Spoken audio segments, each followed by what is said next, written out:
여러분 안녕하세요.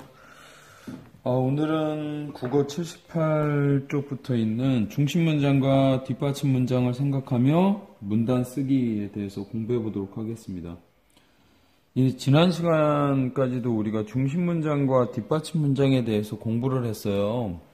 문단에는 중심 문장과 뒷받침 문장이 있는데 가장 중요한 내용, 대표할 만한 내용을 담고 있는 중심 문장이 있고 그 중심 문장을 도와줄 수 있는 뒷받침 문장들이 문단에 포함되게 된다. 이런 이야기를 했습니다. 오늘은 여러분들이랑 중심 문장과 뒷받침 문장을 직접 써서 문단을 완성해보는 활동을 해보도록 하겠어요. 먼저 78쪽을 보면 보기를 참고해 문단을 완성해 봅시다 라고 했습니다. 여기 지금 두 개의 보기가 있어요. 위에 있는 보기, 아래에 있는 보기를 보면 하나의 이제 생각 그물이죠.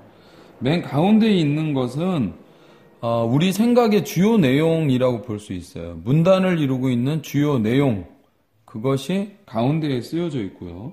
그 다음에 생각 그물로 연결되어 있는 주변에 있는 내용들은 바로 그 중심 내용을 뒷받침하기 위한 내용들이라고 볼 수 있습니다.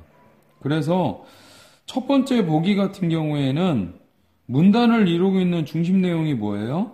바다에서 얻는 것이라는 내용이에요. 이 가운데 있는 내용은 바로 뭐랑 연결되느냐? 중심 문장과 연결이 됩니다. 그래서 바다에서 얻는 것에 대해서 글을 쓰려고 한다. 그러면 중심 문장을 이렇게 쓸 수 있어요. 우리는 바다에서 많은 것을 얻습니다. 중심 문장이 먼저 나왔죠? 그러고 나서 중심 문장이 나왔으면 뒤이어서 어떤 것들이 와야죠? 뒷받침 문장들이 쓰여져야 돼요. 그런데 생각 그물에 어떤 것들이 있었어요? 소금, 석유, 물고기 이런 것들을 떠올렸습니다. 그럼 소금에 대해서 먼저 써볼게요. 바닷물로 소금을 만들 수 있습니다. 바다에서 많은 것을 얻을 수 있는데 그 중에 떠올린 게 뭐냐? 소금이에요. 소금에 대해서 어떻게 문장을 썼느냐? 바닷물로 소금을 만들 수 있습니다. 바다에서 얻는다는 거죠. 두 번째, 석유를 떠올렸어요. 바다에서 석유도 얻을 수 있습니다. 지금 뒷받침 문장 몇 개 썼어요? 두 개. 중심 문장이 지금 하나 쓰여지고 나니까 뒷받침 문장 두 개가 쓰여졌어요. 그럼 남아있는 떠올린 생각 어떤 거죠? 물고기입니다. 어떤 말이 쓰여질 수 있겠어요? 그렇죠. 바다에서는 물고기도 얻을 수 있습니다. 물고기도 잡을 수 있습니다.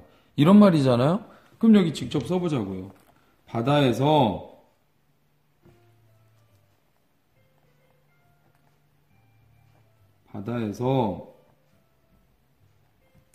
뭐 또? 물고기도 잡을 수 있습니다.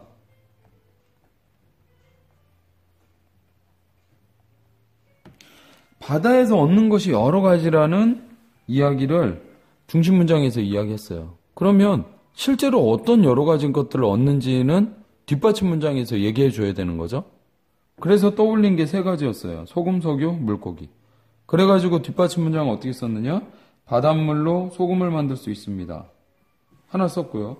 바다에서 석유도 얻을 수 있습니다. 두 개 썼고요. 바다에서 물고기도 잡을 수 있습니다. 세 개 썼잖아요. 중심 문장 한 개와 뒷받침 문장 세 개로 문단을 완성해 보았습니다. 문단. 우리 배웠었잖아요. 이 맨 첫 부분에 빈칸 치고 들어가면 문단이 시작되는 거다. 이야기했었죠. 그럼 두 번째 보기를 보도록 하겠습니다. 두 번째 보기의 가운데 뭐라고 있어요? 공으로 하는 운동. 이게 바로 중심 내용이 되는 거예요. 중심 문장이랑 연결돼요. 그래서 어떻게 썼어요? 공으로 하는 운동에는 여러 가지가 있습니다. 이게 중심 문장인 거예요. 그리고 나서 떠올린 생각들 어떤 거예요? 피구, 농구, 축구. 이 이외에도 많지만 우리 여기서 세 가지만 떠올렸어요. 피구, 농구, 축구, 모두 공으로 하는 운동이잖아요. 그래서 중심 문장을 이렇게 썼습니다. 공으로 하는 운동에는 여러 가지가 있습니다. 첫 번째 뒷받침 문장은 어떻게 됐어요? 축구는 발로 공을 차서 골대에 넣는 운동입니다. 공을 사용하는 운동이죠. 축구에 대해서 간단하게 설명을 한 거예요. 하면서 공을 사용한다라는 부분도 밝혀준 거예요. 그 다음에 맨 마지막 문장. 피구는 공을 던져 상대를 맞히는 운동입니다. 공 이용하죠?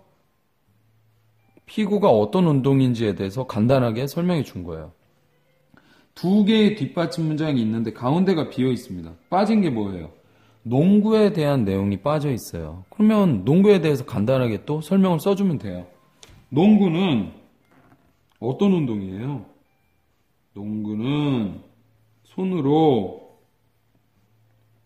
이 공에 대한 얘기가 들어가야 되겠죠? 공으로 하는 운동이라고 했으니까 공을 상대편 골대에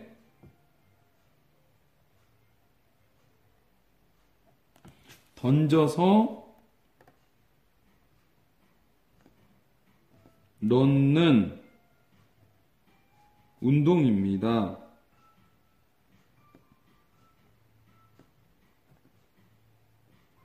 농구에 대해서 간단하게 우리가 문장을 써주면 되는 거예요. 공으로 하는 운동이다라는 것을 밝혀주면 되는 거예요. 그래서 어떻게 됐습니까? 중심 문장 하나와 뒷받침 문장 3개를 가지고 문단 하나를 또 완성을 한 거예요. 이런 식으로 하면 돼요. 지금 우리가 78쪽에서는 제시되어 있는 생각 구물을 가지고 문단을 완성했어요. 하지만 79쪽에서는 달라요.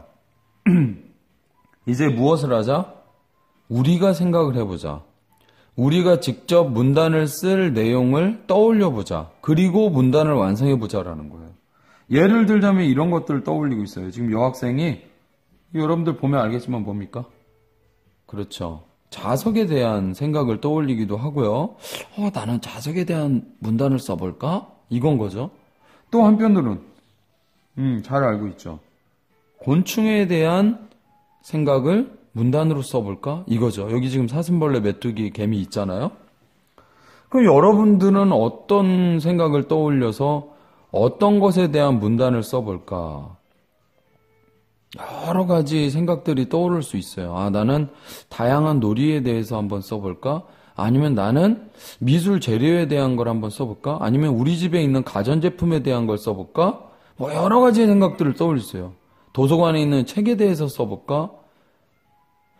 여러 가지 것들을 떠올리고 그것을 가지고 문단을 쓸 수 있을 거예요. 여러분들도 한번 지금 다양한 생각들을 한번 떠올려 보세요. 나는 무엇에 대해서 써볼 것인가? 그런데 선생님은 여기서 예를 들어서 이런 것을 가지고도 글을 쓸 수 있습니다. 선생님은 한번 다양한 직업에 대해서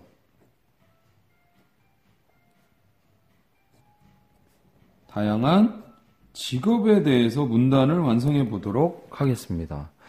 이 다양한 직업에 대해서 문단을 완성할 때 여러분들이 쓰고 싶은 내용들 책에서 아이디어를 얻을 수도 있고요. 아니면 인터넷 검색에서 아이디어를 얻을 수도 있고 아니면 부모님이라든가 동생들, 가족들과 이야기를 나누면서 아이디어를 얻을 수도 있다라는 내용이에요. 79쪽 맨 안에 있는 그림은.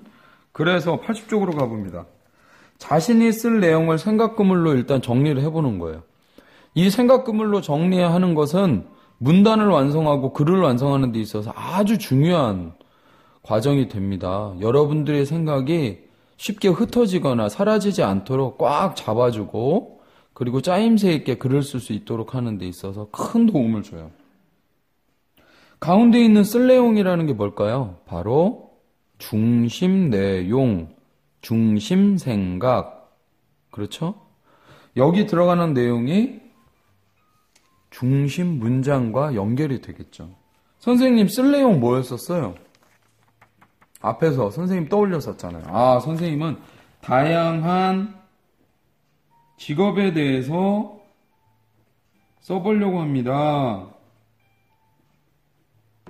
예를 들어서 선생님 저는 곤충에 대해서 써보려고 하면 여러 가지 곤충이라고 쓸 수도 있겠고요. 아니면 우리 집에 있는 가전제품에 대해서 써보고 싶다. 우리 집에 있는 가전제품. 이렇게 쓰면 돼요. 여기에. 그리고 쓸 내용 주변에 있는 빈칸들을 채워보도록 하겠습니다.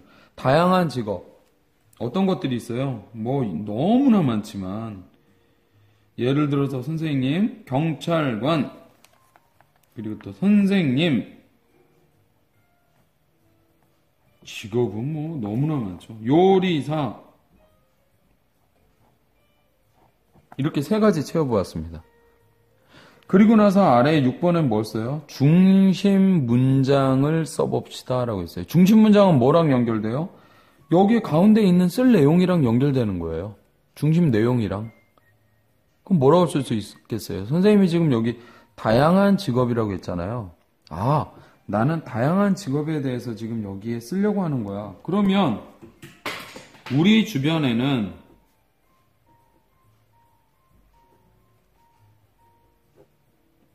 다양한 직업이 있습니다. 있습니다. 이게 중심 문장이 되는 거예요. 이게 중심 문장이에요. 우리 주변에는 다양한 직업이 있습니다. 이게 중심 문장이에요. 내가 만약에 여러 가지 곤충에 대해서 쓰고 싶다. 그럼 여기 중심 문장 뭐라고 해야 되겠어요? 우리 주변에는 여러 가지 곤충이 있습니다. 이렇게 쓰면 되고, 만약에 우리 집에 있는 가전제품에 대해서 쓰고 싶다. 그럼 중심 문장은 어떻게 되겠어요? 우리 집에는 여러 가지 가전제품이 있습니다. 이렇게 시작하면 돼요. 어렵지 않아요.